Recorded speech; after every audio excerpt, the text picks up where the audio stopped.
Heading डालिएगा। हाँ, आज आप लोगों को पढ़ना है सिडविक और लॉरी का इलेक्ट्रॉनिक सिद्धांत पढ़ना है आप लोगों को। सिडविक और लॉरी का इलेक्ट्रॉनिक सिद्धांत, सिडविक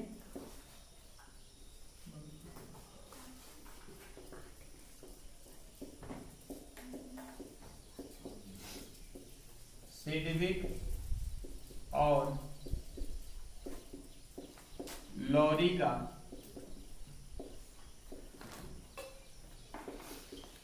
इलेक्ट्रॉनिक सिद्धांत। देखिए, आपको पढ़ाया गया है उपसंयोजन यौगिकों का बर्नर का सिद्धांत। बर्नर का सिद्धांत पढ़ाया गया आप लोगों को, और बर्नर के सिद्धांत की इलेक्ट्रॉनिक व्याख्या करने के लिए सिडविक और लॉरी ने मिलकर के एक अपना सिद्धांत प्रस्तुत किया, जिसे सिडविक और लॉरी का इलेक्ट्रॉनिक सिद्धांत कहते हैं। इस सिद्धांत में बताया सब कुछ वही गया है, थोड़ा सा चेंजिंग की गई है। एक प्रभावी प्रमाण क्रमांक का सिद्धांत बताया गया है इन्हीं के द्वारा, उसमें थोड़ा सा चेंजिंग की गई है, बताया सब कुछ वही गया है। कोई भी उपसंयोजन यौगिक होगा, कोई भी उपसंयोजन यौगिक है, जैसे K4 या CN6, ये उपसंयोजन यौगिक है। तो यहाँ पर केंद्रीय धातु परमाणु आयरन के द्वारा क्या जुड़ा हुआ है आपका? कौन सा जुड़ा हुआ है? साइनाइड जुड़ा हुआ है। और साइनाइड क्या करता है? इसको एकाकी इलेक्ट्रॉन युग्म का दान करता है। और जितना एकाकी इलेक्ट्रॉन युग्म का दान करता है, या कह सकते हैं कि जितना साइनाइड समूह जुड़ा होता है, वही उसकी क्या कहलाती है? उपसंयोजन संख्या कहलाती है। क्या कहलाती है? उपसंयोजन संख्या। अर्थात इसमें यही इतना बताया गया है, यही चीजें बताई गई हैं कि अच्छा, इसकी ये कौन सी संयोजकता? आयरन की ये कौन सी संयोजकता है? प्राथमिक संयोजकता है कि द्वितीयक संयोजकता है? बताइए, ये CN से जुड़ने वाली संयोजकता कौन सी संयोजकता है? द्वितीयक संयोजकता। द्वितीयक संयोजकताओं के द्वारा सीधे परिबद्ध परमाणु या परमाणुओं का समूह जो होता है, वही उसकी उपसंयोजन संख्या कहलाती है। वही उसकी उपसंयोजन संख्या कहलाती है। और इन्होंने क्या बताया? इनमें क्या बताया गया है कि जितना इलेक्ट्रॉन युग्म ये दान करता है उपसंयोजी बंध बनाने के लिए, जितना इलेक्ट्रॉन युग्म दान करता है साइनाइड, किसको? आयरन को उपसंयोजी बंध बनाने के लिए, वही उसकी क्या कहलाती है? द्वितीयक संयोजकता कहलाती है। जब एक साइनाइड होगा तो एक इलेक्ट्रॉन युग्म का दान करेगा, तो दो साइनाइड समूह होगा तो कितने इलेक्ट्रॉन युग्म का दान करेगा? 2 इलेक्ट्रॉन युग्म का दान करेगा। करेगा कि नहीं करेगा? इसलिए 6 साइनाइड समूह है तो 6 इलेक्ट्रॉन युग्म का दान करेगा, अर्थात इसकी उपसंयोजन संख्या कितनी हो जाएगी? 6 हो जाएगी। कुल मिलाकर के इन्होंने इतना बताया कि यहाँ पर उपसंयोजन संख्या के आधार पर नहीं बताया गया, बल्कि इसके आधार पर बताया गया है कि कोई भी लिगैंड या उपसंयोजन समूह जब केंद्रीय धातु परमाणु के साथ में जुड़ता है, तो जितना एकाकी इलेक्ट्रॉन युग्मों का क्या करता है? दान करता है। वही दान किए गए, या कह सकते हैं कि केंद्रीय धातु परमाणु द्वारा ग्रहण किए गए एकाकी इलेक्ट्रॉन युग्मों की संख्या है, उसकी क्या कहलाती है? आपकी द्वितीयक संयोजकता कहलाती है। क्या कहलाती है? द्वितीयक संयोजकता कहलाती है। समझ पा रहे हैं इसको कि नहीं? समझ पा रहे हैं ना? और देखिए, इसी में बताया गया आपका प्रभावी प्रमाण क्रमांक संरचना प्रस्तुत किया गया। प्रभावी प्रमाण क्रमांक बताया गया। प्रभावी परमाणु क्रमांक, इफेक्टिव एटॉमिक नंबर मतलब क्या हो जाएगा? EAN, effective atomic number. प्रभावी परमाणु क्रमांक किसे कहते हैं? इफेक्टिव एटॉमिक नंबर किसे कहा जाता है? इफेक्टिव एटॉमिक नंबर किसे कहा जाता है? आप समझिए हमारी बात को। कोई भी केंद्रीय धातु परमाणु होगा, अब ये केंद्रीय धातु परमाणु किसकी संरचना प्राप्त करना चाहेगा? अच्छा, ऐसा करता क्यों है? एकाकी इलेक्ट्रॉन युग्म को एक्सेप्ट क्यों करता है? ये अपने पास की अक्रिय गैस की संरचना को प्राप्त करना चाहता है। अब आयरन है तो आयरन का एटॉमिक नंबर कितना है? 26। और इसके पास की अक्रिय गैस संरचना कौन सी होगी? 36 होगी कि नहीं? तो किसकी संरचना को प्राप्त करना चाहेगा? मतलब क्रिप्टॉन की संरचना को प्राप्त करना चाहेगा। किसकी संरचना को प्राप्त करना चाहेगा? क्रिप्टॉन की संरचना को प्राप्त करना चाहेगा। और ऐसा करने के लिए कितने इलेक्ट्रॉन इसको एक्सेप्ट करने पड़ेंगे? कितने इलेक्ट्रॉन, कितने इलेक्ट्रॉन इसको एक्सेप्ट करने पड़ेंगे? वो इसका क्या कहलाता है? प्रभावी परमाणु क्रमांक। समझ पा रहे हैं कि नहीं हमारी बात को? तो कोई भी उपसा संयोजन यौगिक में कोई भी सेंटर मेटल एटम होता है, चाहे जो सेंटर मेटल एटम होगा, केंद्रीय धातु परमाणु चाहे जो होगा, वो अपने पास के अक्रिय गैस की संरचना को प्राप्त करना चाहेगा। और ऐसी संरचना प्राप्त करने के लिए उसको क्या करना पड़ता है? क्या करना पड़ता है? एकाकी इलेक्ट्रॉन युग्मों को ग्रहण करना पड़ता है। और एकाकी इलेक्ट्रॉन युग्मों को ग्रहण करने के लिए ग्रहण करता है, और वही जितना इलेक्ट्रॉन एकाकी इलेक्ट्रॉन ग्रहण करता है उसका क्या कहलाता है? प्रभावी परमाणु क्रमांक कहलाता है। तो नोट करिए इसको, सिडविक और लॉरी का इलेक्ट्रॉनिक सिद्धांत लिखिए। उपसा संयोजन यौगिकों के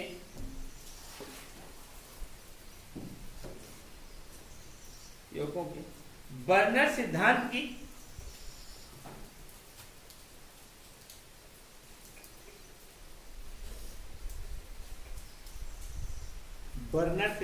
इलेक्ट्रॉनिक व्याख्या सर्वप्रथम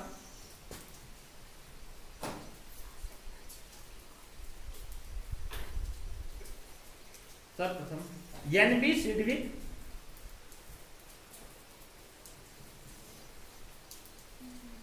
सिडविक और टीवी लॉरी द्वारा दी गई।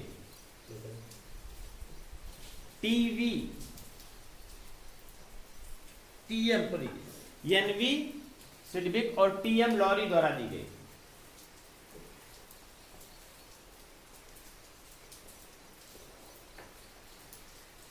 संयोजकता के इलेक्ट्रॉनिक सिद्धांत के अनुसार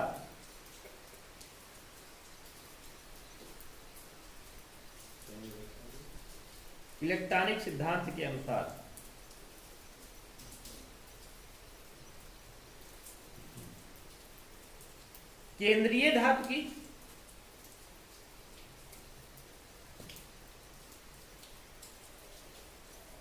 द्वितीयक संयोजकताएं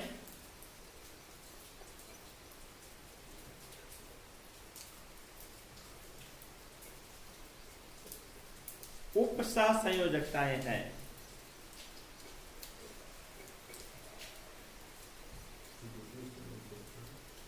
उपसह संयोजकताएं हैं।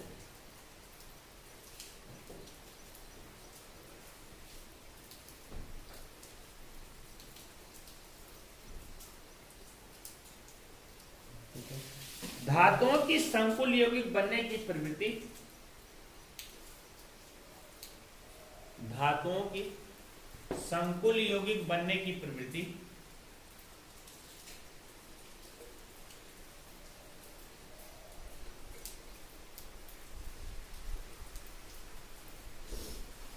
तथा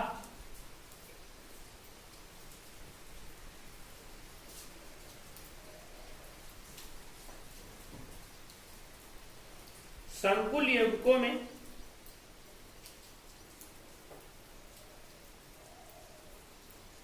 धातुओं की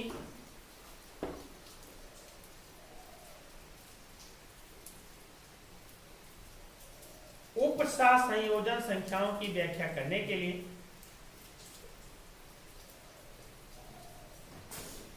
उपसह संयोजन संख्याओं की व्याख्या करने के लिए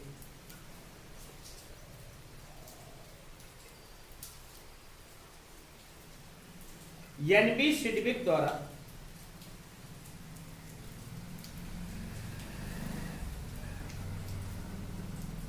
प्रभावी परमाणु क्रमांक संकल्पना प्रस्तुत की गई।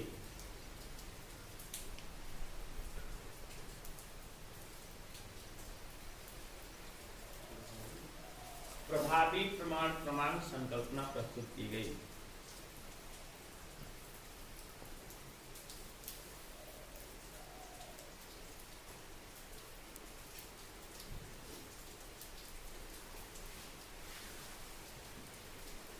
देखिए प्रभावी प्रमाण क्रमांक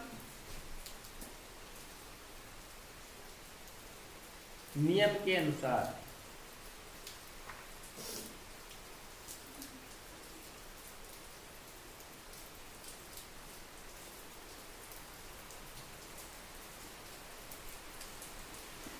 प्रभावी प्रमाण क्रमांक नियम क्या है?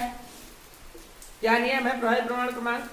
क्यूब सात संयोजन युग्मों में केंद्रीय धातु प्रमाण अपने पास के अक्रिय गैस की संरचना को प्राप्त करना चाहता है। यही प्रभावी प्रमाण क्रमांक का नियम है। तो लिखिए इन्वर्टेड कॉमा में लिखिए, धातु आयनों या परमाणुओं द्वारा, धातु आयनों या परमाणुओं में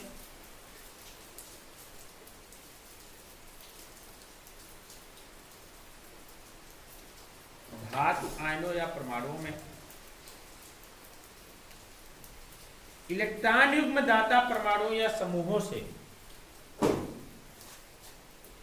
इलेक्ट्रॉन युग्म दाता परमाणुओं या समूहों से संयोग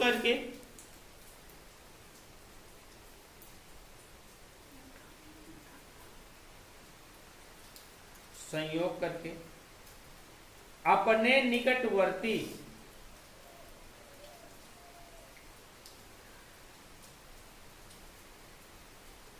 भारी अक्रिय गैस तत्व का,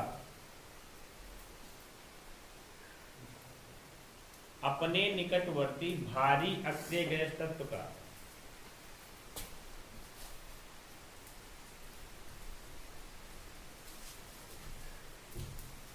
प्रमाण क्रमांक प्राप्त करने की प्रवृत्ति होती है।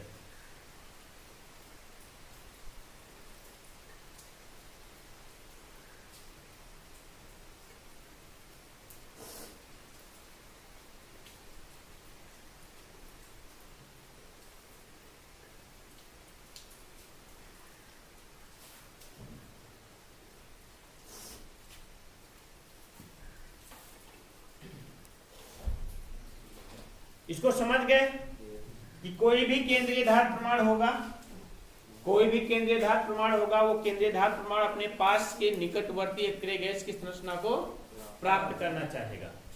और अपने पास के अक्रिय गैस की संरचना को प्राप्त कैसे करेगा? कैसे प्राप्त करेगा? वो ये CH समूह या कह सकते हैं उपसाथ संयोजित समूह क्या करता है? एकाकी इलेक्ट्रॉन युग्मों का दान करता है, एकाकी इलेक्ट्रॉन युग्मों का दान करता है। और आपको पता होना चाहिए कि एक दंती लिगेंड जितने भी होते हैं, एक उपसाथ संयोजित बंध बनाने में कितना इलेक्ट्रॉन युग्म दान करते हैं? कितना? एक इलेक्ट्रॉन युग्म दान करते हैं। और एक इलेक्ट्रॉन युग्म में कितने इलेक्ट्रॉन होते हैं? 2 इलेक्ट्रॉन होते हैं। एक एकाकी इलेक्ट्रॉन युग्म दान करते हैं। तो जैसे देखिए यहां पर क्या है, आयरन के साथ में कितना जुड़ा हुआ है? 6 साइनाइड समूह जुड़ा हुआ है। और एक साइनाइड समूह कितने का? एक एकाकी इलेक्ट्रॉन युग्म का दान करता है। तो 6 साइनाइड समूह कितने का? 12 इलेक्ट्रॉन का दान करेगा। समझ पा रहे हैं कि नहीं? समझ पा रहे हैं कि नहीं? लेकिन अब आप कहेंगे सर ये बताइए, ये 36 की संरचना प्राप्त करना चाह रहा था। हमारी बात को ध्यान से समझिए। कहेंगे कि ये कितने की? 36, मतलब कि क्रिप्टॉन की संरचना को प्राप्त करना चाह रहा था। और हम इसको ग्रहण करा रहे हैं कितना? 12। इसका होना कितना चाहिए? 26। और 26 में 12 ऐड करेंगे, कितना हो जाएगा? 38। लेकिन आप लोग यहीं पर भूल रहे हैं एक बात में विशेष ध्यान दीजिए कि क्या करता है, यह भी नहीं होता है, ये एक्चुअली में होता है क्या आपका? Fe2 पॉजिटिव, मतलब कि 26 में से पहले से ही 2 निकला रहता है। तो बचता इसके पास कितना है? 24 और 24 और एक 12 का 12 इलेक्ट्रॉन इधर ग्रहण करेगा, तो कितना हो जाएगा? 36 हो जाएगा। समझ पा रहे हैं कि नहीं? इस पॉइंट को समझ पा रहे हैं ना? प्रभावी प्रमाण क्रमांक की परिभाषा के अनुसार एक सूत्र दिया गया है। प्रभावी प्रमाण क्रमांक EAN के अनुसार, इफेक्टिव एटॉमिक नंबर के अनुसार एक फार्मूला दिया गया। उसी फार्मूले पर रख करके हम किसी का निकाल सकते हैं कि किस अक्रिय गैस की संरचना को प्राप्त करेगा। यहाँ पर केंद्रीय धातु का प्रभावी प्रमाण क्रमांक लिखेंगे। यहाँ पर फार्मूला क्या है? केंद्रीय धातु का प्रभावी परमाणु क्रमांक EAN effective atomic number equal to क्या होता है आपका धातु का परमाणु क्रमांक बराबर लिखेंगे क्या होता है यहां पर, यहां से मैं लिख रहा हूं धातु का परमाणु क्रमांक, जितना धातु का परमाणु क्रमांक होगा उसमें से त्याग कर देंगे कितना, हाँ धातुओं के द्वारा आयन बनने में त्याग किए गए इलेक्ट्रॉनों की संख्या को। जैसे आयरन के बारे में भी हमने बताया आप लोगों को, अभी हमने देखा कि आयरन के बारे में हमने बताया 26 एटॉमिक नंबर होता है।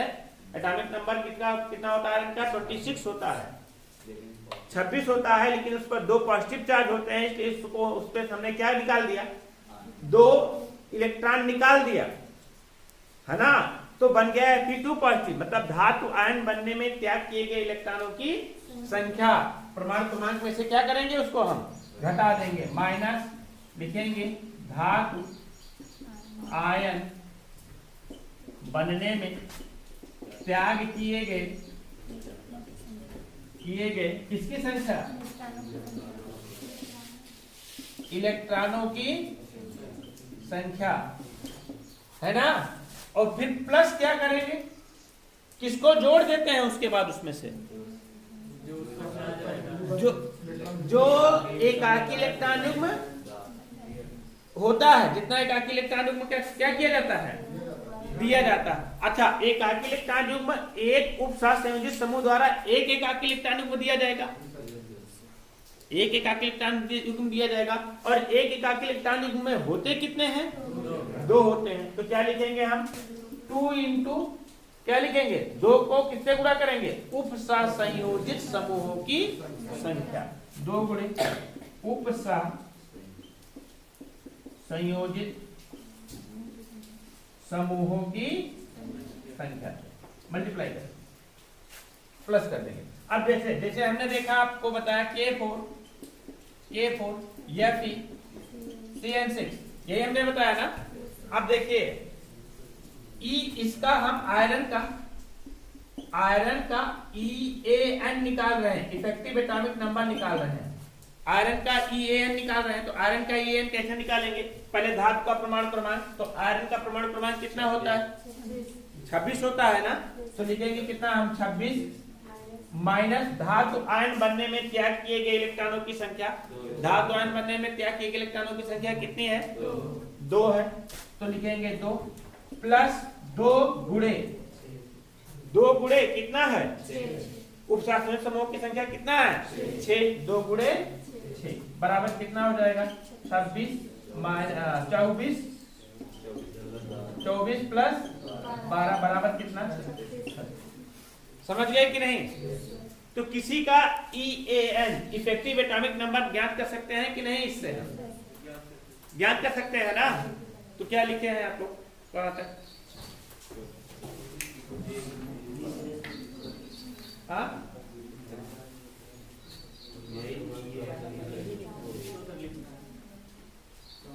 तत्व का परमाणु क्रमांक प्राप्त करने की प्रवृत्ति होती है, देखिए अर्थात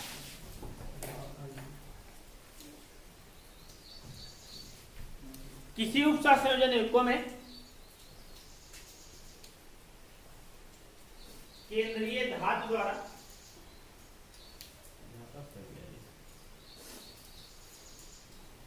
किसी उपसहसंयोजन युग्म में केंद्रीय धातु द्वारा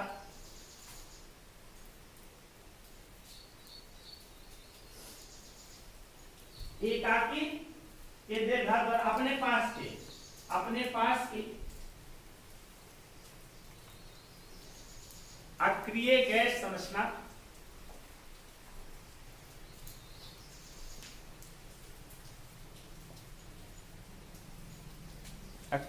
संरचना प्राप्त करने की प्रवृत्ति होती है।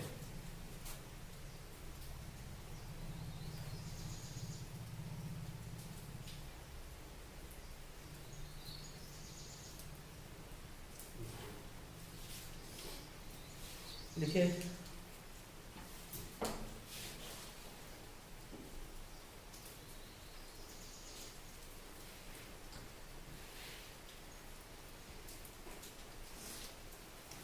इस फार्मूले को लिख लीजिए, केंद्रीय धातु का प्रभावी प्रमाण क्रमांक EAN बराबर, नोट कर लीजिए यहां से यहां तक पूरा, नोट कर लीजिए यहां से यहां तक पूरा।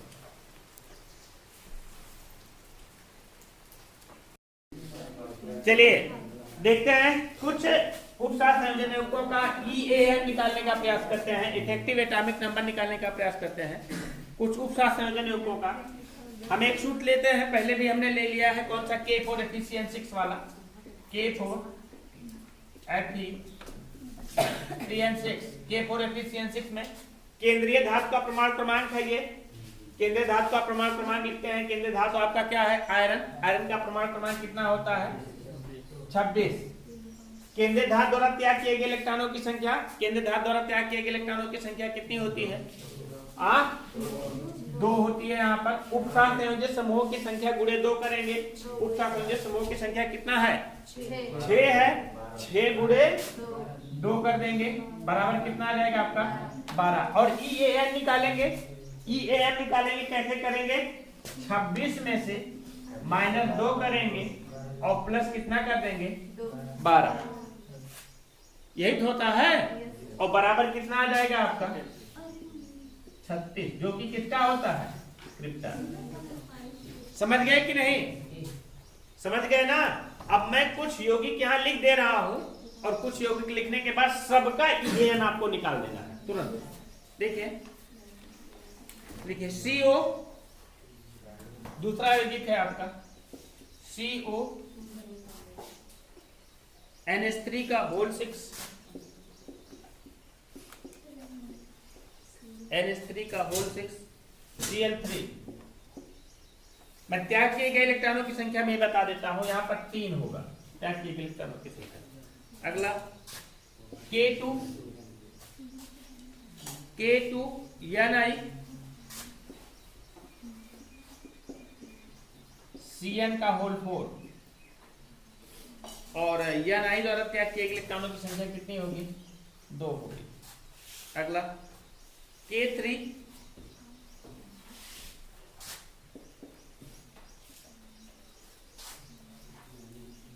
Cu Cn का होल 4,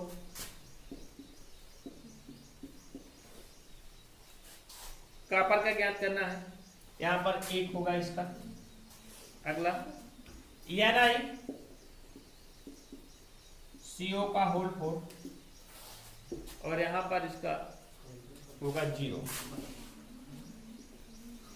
सबका इफेक्टिव एटॉमिक नंबर ज्ञात करना है, ज्ञात करिए सब लोग।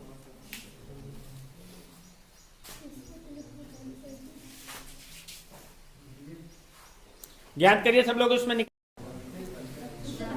आगे पढ़ना है आप लोगों को पॉलिंग का संयुक्ताबंध सिद्धांत। पॉलिंग का संयुक्ताबंध सिद्धांत ऐसे कहा जाता है परमाणु ऑर्बिटल सिद्धांत या एटॉमिक ऑर्बिटल थ्योरम।